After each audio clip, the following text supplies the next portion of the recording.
Hi everyone, welcome to your YouTube channel. JEE mains का जो ही बच्चे एग्जामिनेशन दिए हुए हैं उनके लिए काफ़ी इंपॉर्टेंट वीडियो है। साथ ही साथ में जो बच्चे आइसर के लिए अप्लाई कर रहे हैं, नेक्स्ट के लिए फॉर्म के लिए अप्लाई कर रहे हैं, उनके लिए मस्ट इंपॉर्टेंट वीडियो है।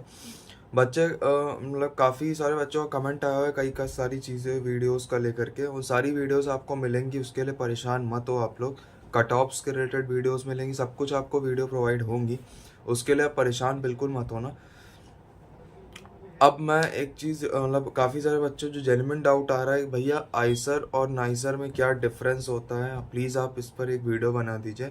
तो आज का वीडियो उसी टॉपिक पर रहने वाला है कि आइसर यानी Indian institute of science education and research और versus NISER national institute of science education and research, इन दोनों में क्या डिफरेंसेस है। तो इन दोनों में डिफरेंस क्या है मैं पूरा डिस्कस करने वाला हूँ। वीडियो हो सकता है थोड़ा सा लंबा हो, तो प्लीज़ आप चैनल को थोड़ा सा पहली बात तो वीडियो पूरा देखिएगा, चैनल को सब्सक्राइब करके ज़रूर रखिएगा। ठीक है, कोई भी डाउट हो इस वीडियो के नीचे कमेंट करके बताना, मैं रिप्लाई ज़रूर करूँगा। कोई भी डाउट हो मैं रिप्लाई ज़रूर करूँगा। आगे बढ़ने से पहले फर्स्ट ऑफ ऑल कि जेई मेंस का रिस्पॉन्स शीट और आंसर की रिलीज़ कर दिया जा चुका है। रिस्पॉन्स शीट जिन्होंने डाउनलोड नहीं की जाकर रिस्पॉन्स शीट पहले डाउनलोड कर लो, कि वो 12 से 14 के बीच आप चैलेंज कर सकते हो। मैंने रिकमेंड किया था कि आप चैलेंज ना करो क्योंकि पैसे आपके फंसते हैं, जो भी हो होता है नहीं। वो 12 से 14 तक आपका वो चैलेंज वाला, अगर आप फिर भी इच्छा हो तो आप कर सकते हो। 14 तारीख के बाद मोस्ट ऑफ रिस्पॉन्स शीट हट जाएगी, तो जाकर के डाउनलोड याद से ज़रूर कर लीजिएगा। आंसर की आपका आ चुका है, वो भी जाकर देख लेना। उसके बाद फाइनल आंसर किया आएगा, उसके बाद मैं बताता हूँ क्या क्या प्रोसेस होता है। अब बढ़ता हूँ आइसर और नाइसर की तरफ। आइसर और नाइसर, आइसर यानी Indian institute of science education and research, इसकी 7 ब्रांचेस हैं। पुणे, कोलकाता, भोपाल, मोहाली, त्रिवेंद्रम, तिरुपति एंड बहरामपुर, 7 ब्रांचेस हैं। नाइसर सिर्फ पूरे इंडिया में एक ही है, वो भुवनेश्वर उड़ीसा में है, नाइसर भुवनेश्वर। ठीक है, यहाँ पर भी आइसर्स में भी और नाइसर्स में भी क्या कहते हैं कि काइंड ऑफ की 5 year BSMS dual degree programme available रहता है।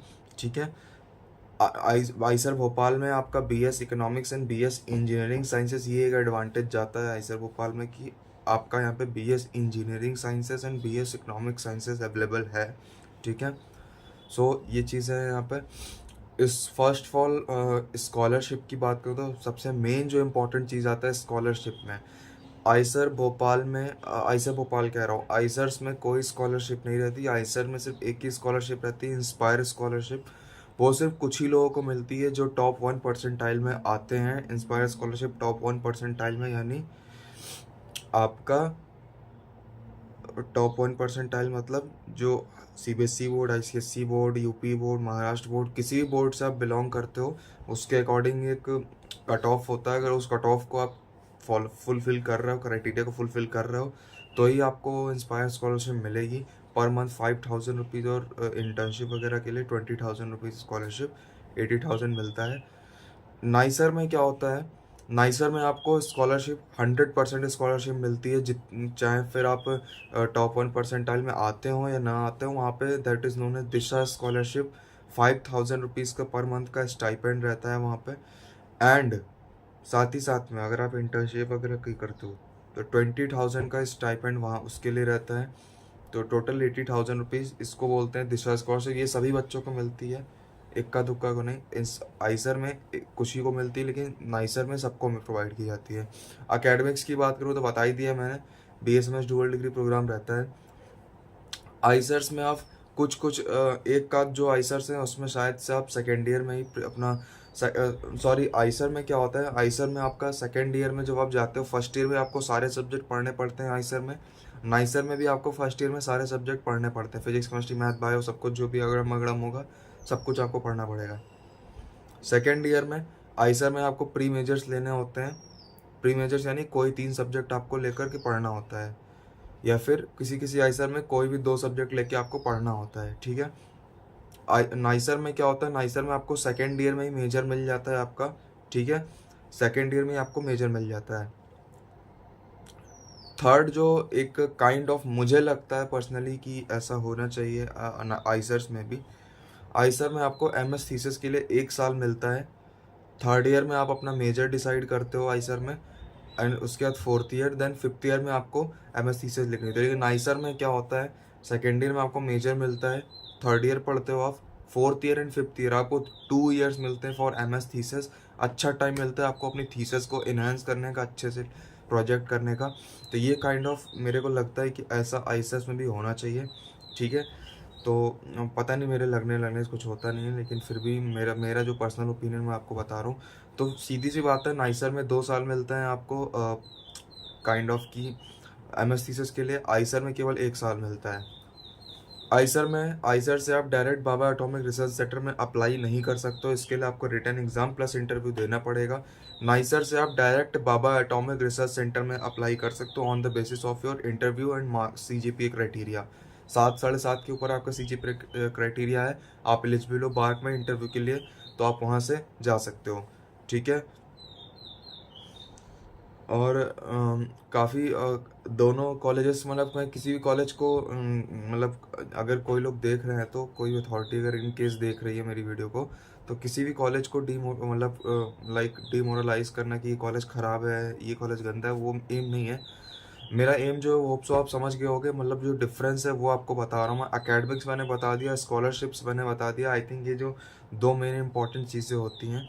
इंफ्रास्ट्रक्चर्स की बात करें तो दोनों ही कॉलेजेस में फैसिलिटीज़ अच्छी प्रोवाइड करी जाती है, labs, library, computer, internet facility and etcetera etcetera. सब सारी फैसिलिटी आपको दोनों ही इंस्टीट्यूट में, फिर चाहे वो आइसर्स हो या फिर नाइसर हो, दोनों ही इंस्टीट्यूट में अच्छी अच्छी फैसिलिटी प्रोवाइड करी जाती है। फैकल्टीज़ की बात करूँ तो दोनों ही कॉलेज में फैकल्टीज़ अच्छे खासे हैं, मतलब अच्छे फैकल्टीज़ हैं। आपको टॉप 1 इंडिया के नंबर 1 फैकल्टीज़ आपको पढ़ाते हैं, मतलब वेल काइंड ऑफ बोल सकते हो, अच्छे फैकल्टीज़ आपको पढ़ाते हैं। इसमें इन दोनों में कोई डिफरेंस करने की बात नहीं है, अच्छा कॉलेजेस हैं दोनों।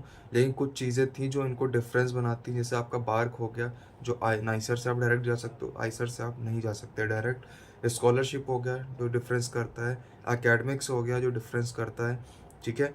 अगर मेरा पर्सनल रिकमेंडेशन रहेगा, मेरे टाइम पे क्या था कि मेरे को नेस्ट के बारे में इतना, मतलब नेस्ट के बारे में मेरे को पता था, लेकिन जब तक मैं फॉर्म भरता तब तक उसका डेडलाइन निकल चुका था।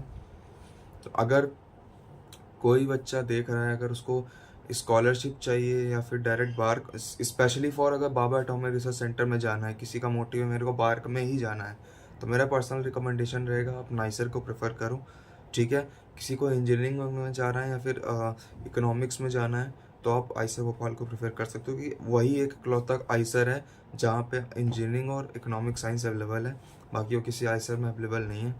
होप सो ये वीडियो आपको समझ में आ गया हो। किसी भी कॉलेज को डिमोरलाइज करना या फिर किसी भी कॉलेज को गंदा बताना, ख़राब बताना मेरा एम नहीं था।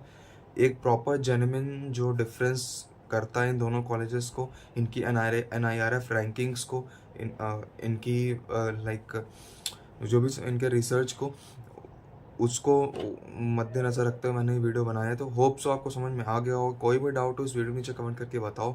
मिलता हूँ ये वीडियोज़ में। Bye bye.